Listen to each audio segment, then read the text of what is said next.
Halo semuanya, kembali lagi di channel 88. Kali ini saya akan menceritakan alur film yang berjudul Transporter 1.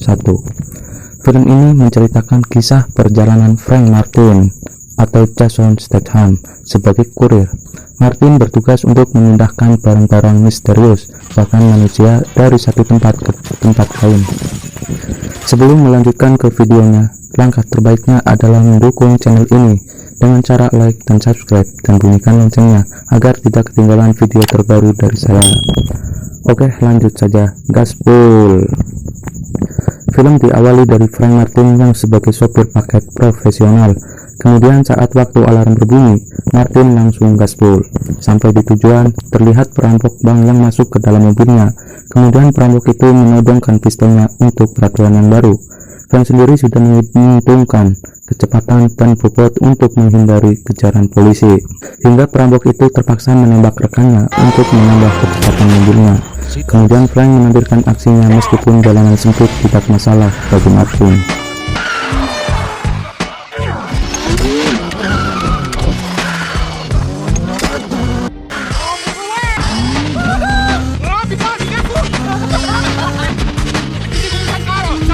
Hingga sampai di jalanan buntu, Frank berhasil kabur dengan skill yang dimilikinya.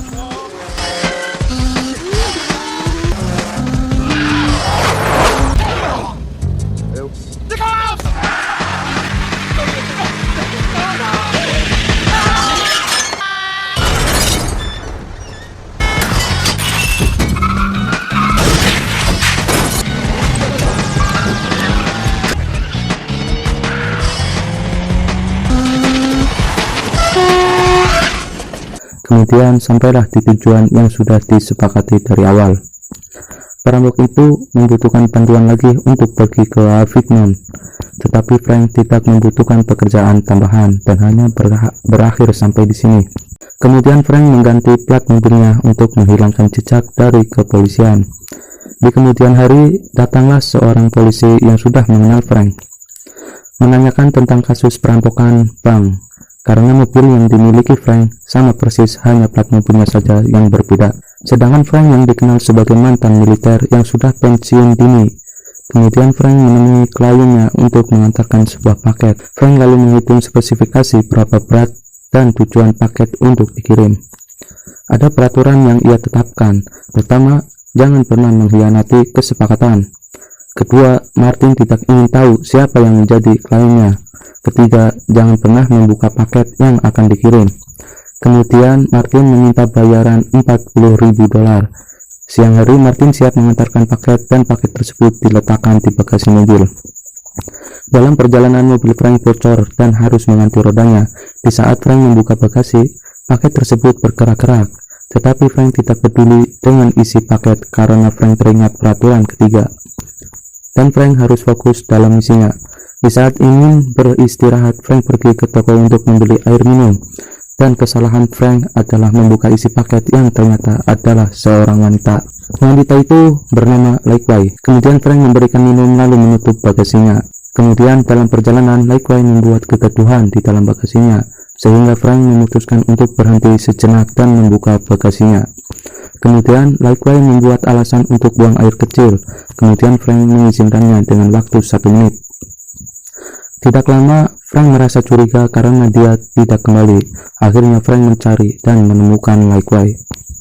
Di saat sedang membawa wanita itu, Frank dikejutkan dengan datangnya 2 polisi.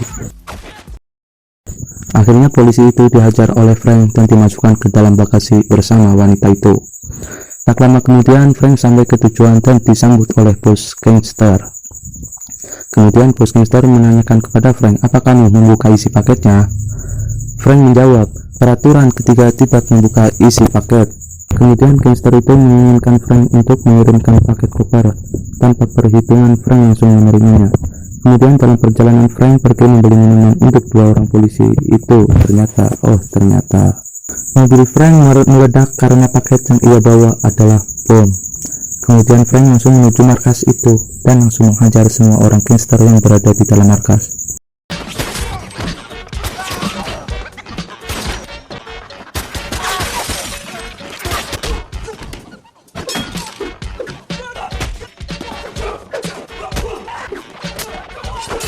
Lalu Frank merasa kesal karena tidak menemukan bos gangster itu. Akhirnya Frank pergi membawa mobil dari gangster itu. Tiba-tiba di dalam mobil sudah ada Lai Kwai, wanita itu. Akhirnya Frank menurunkan wanita itu di tengah jalan. Karena Frank jomblo, Frank tidak tega untuk meninggalkannya karena Frank membawa Lai Kwai ke rumahnya. Di saat sampai di rumah, Frank membuatkan makanan untuk wanita itu. Lalu Frank hanya bertanya nama dan siapa mereka. Kemudian Frank langsung pergi untuk tidur. Kemudian Lai Kwai melihat isi rumah Frank. Dia menemukan seragam militer dan penghargaan Frank sewaktu masih menjadi militer. Kemudian dia langsung tidur. Diperlihatkan bos gangster mendatangi anak buahnya yang berada di rumah sakit, mengadu bahwa si kurir masih hidup. Bos gangster sendiri tidak percaya kalau kurir itu masih hidup. Akhirnya bos gangster membunuh anak buahnya karena dia tidak ingin bisnisnya diketahui oleh pihak polisi. Kemudian di saat Lai Kwai sedang membuatkan kopi dan kue untuk Frank, datanglah polisi terkuning untuk menanyakan mobil Frank yang meledak karena terdapat plat mobil yang berbeda. Frank memberi alasan bahwa telah kehilangan mobilnya, hendak mengambil barang. Kemudian polisi itu bertanya kenapa bisa secepat itu sampai di rumah dengan jarak yang cukup jauh. Dan Lai Kwai langsung menjawab, Frank mendapatkan tumpangan dari Lai, dan langsung menunjukkan mobil Lai kepada polisi. Kemudian polisi itu meminta Frank untuk ke kantor agar bisa menjelaskan kasus lebih detailnya lagi. Kemudian hari di saat Frank dan Lai Kwai di dalam rumah, Frank merasa ada yang tidak beres. Karena sebuah rudal yang menghantam rumah Frank beserta senjata otomatis.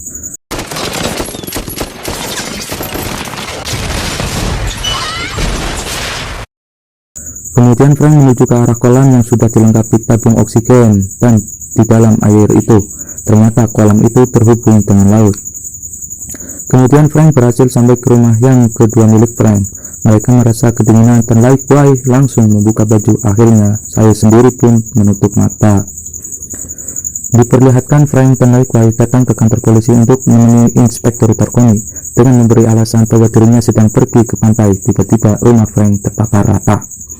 Lalu polisi itu menemukan selongsong 50.000 amunisi peluru di rumah Frank dan siapa pelakunya. Lalu lagi-lagi Frank beralasan tidak mengetahuinya. Di tengah percakapan bahwa hanya Tarkoni datang karena ada komisaris yang ingin bertemu. Kemudian Lai Kwai mempunyai keahlian untuk meretas komputer untuk mencari identitas lengkap dari bos gangster tersebut. Kemudian Frank dan Lai pergi. Di saat Lai ingin pergi ke markas geng itu, Frank menolaknya karena tidak ingin berurusan dengan para gangster itu. Akhirnya setelah mendengar 400 orang wanita yang disekap di dalam kontainer yang akan dijual belikan di negara ini, kembali di ruangan Tarkoni, dia melihat ada petunjuk dari komputernya. Kemudian di saat bos gangster sampai di kantornya, Frank langsung menggampar dan menodongkan pistolnya. Lai sendiri mencari kode kontainer yang berisi 400 orang. Terungkaplah bahwa ayah Lai bekerja sama dengan bos gangster ini. Frank sendiri merasa dibohongi oleh Lai. Kemudian datanglah ayah Lai yang ditodong pistol oleh anaknya. Kemudian Lai dibawa oleh ayahnya. Lalu Frank dipukul hingga pingsan. Tak lama datang Inspektur Tarkoni untuk membawa Frank dan meminta untuk membuat laporan di kantornya. Di saat Frank terbangun, Frank sudah di dalam sel. Kemudian bercakap dengan inspektur bahwa ayahnya Lai adalah ketua penghimpunan perusahaan internasional. Akhirnya Frank mengatakan sejujurnya bahwa ada 400 orang wanita yang disekap di dalam kontainer yang akan dijual belikan dari Asia ke Meksiko. Frank pun berpura-pura untuk menyandra Inspektur Tarkoni. Sesampai di pelabuhan, Frank siap untuk pergi dan mengembalikan pistol inspektur karena Frank sudah mempunyai persenjataan yang lengkap.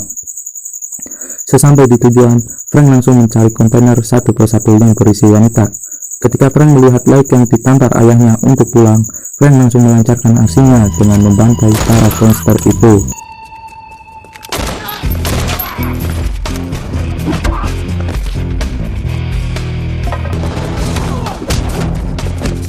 Kemudian, Frank mengejar dua kontainer yang akan berangkat ke Meksiko.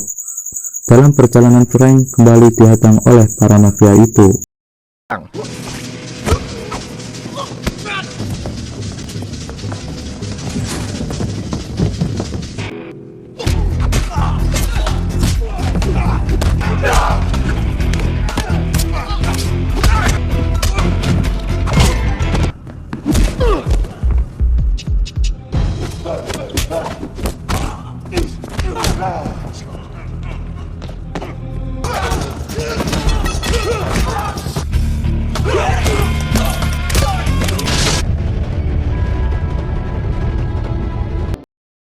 Kemudian Frank melanjutkan pengejaran dengan menemui dan menodongkan pistol kepada petani yang mempunyai pesawat capung untuk menjadi pilotnya.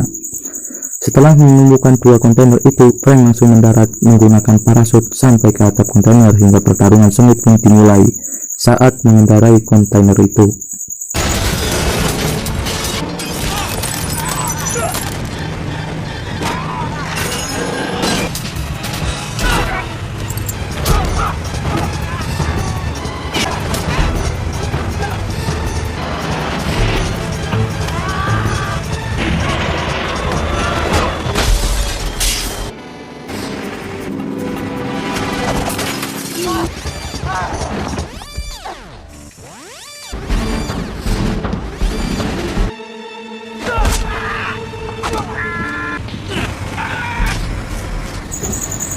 Kemudian setelah Frank berhenti, ayah Light menodongkan pistolnya ke arah Frank dan berdiri di tepi jurang untuk dieksekusi.